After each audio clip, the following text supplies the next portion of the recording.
So we haven't really heard much about the Resident Evil Village DLC since Capcom announced the DLC was going to be in development for the game, but FYI there has been some sort of rumors slash leaks I want to talk about in this video regarding to the DLC, plus I might even just throw in a wish list just for the fun of it and see what I would like to see.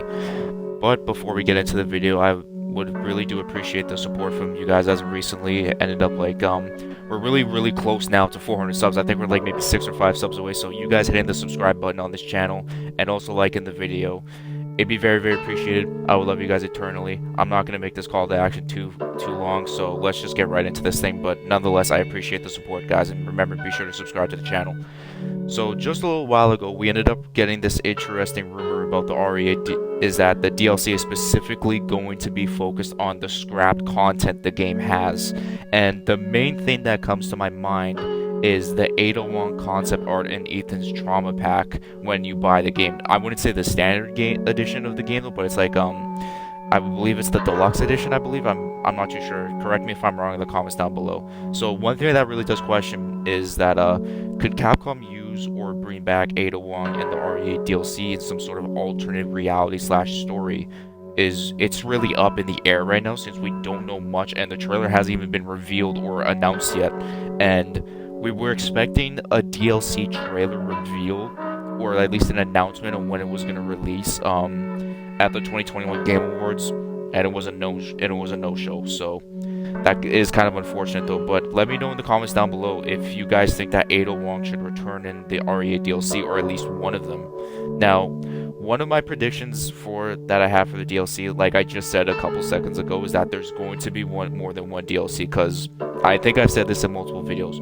If Resident Evil 7 can do it with Not a Hero and End of Zoe, why can't Resident Evil 8 do it? Because, I mean, I think 8 is a little better than RE7. That's just my opinion. If you guys prefer 7, that's not a problem for me. But nonetheless, Capcom is taking their sweet time with this, and they're scheduled to release not just the DLCs this year, but also RE-verse later on this year.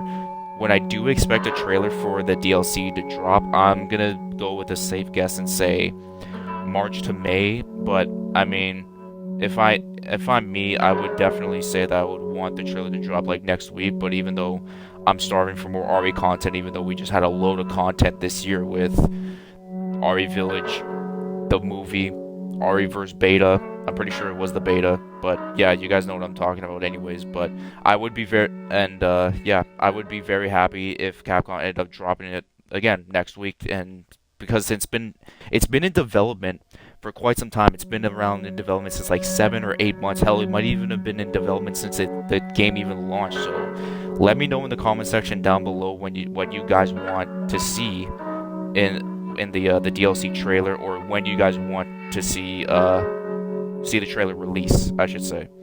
Another thing that I would like to see is a Jill Valentine return or build up in the RE8 DLC going through the bad BSAA plot. It does seem to be the main thing on what the DLC or one of the DLCs will be about. Specifically, it's going to be starring Chris Redfield and his Hound Wolf squad and all that stuff. So another question that I would have to say though is that could we really potentially see Jill Valentine be a co-star main character in the DLC, or could she be built up into Resident Evil 9? Because I ended up making a video about Jill returning in my Why Jill Valentine Must Return in Resident Evil 9, so be sure to check that video out, and I'll leave a link down below in the description. I think the last thing that I would like to see on my wish list is that a possible flashback to when the village was completely normal, or playing as the 4 lords before they turned into the BOWs that they would become. I would really enjoy something like that, and it would be something cool to enjoy and appreciate those characters even more by doing a DLC like that. Another thing about content was, I'm pretty sure we all know who Elena is. She's the girl. She's kind of similar to a role of Ashley though, but she ends up getting killed off into the game though.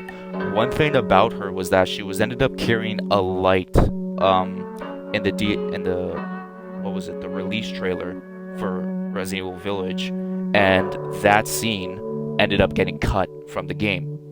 So that kind of does bring me a question though: is there going to be a DLC with her? Are we going to play as her in one of the DLCs, before the village was perfectly fine and literally in the middle of all the Lycan attacks, and then they're trying to hide out and escaping all the lichens and stuff like that, it could be something really cool that I would like to see as well. And I think a lot of people have been requesting that as well, though. But we have not heard much about this DLC in like quite some time, I would say, though. I think last month we ended up hearing about this rap content thing that like Capcom really wanted the DLCs to be about, but that's all I heard.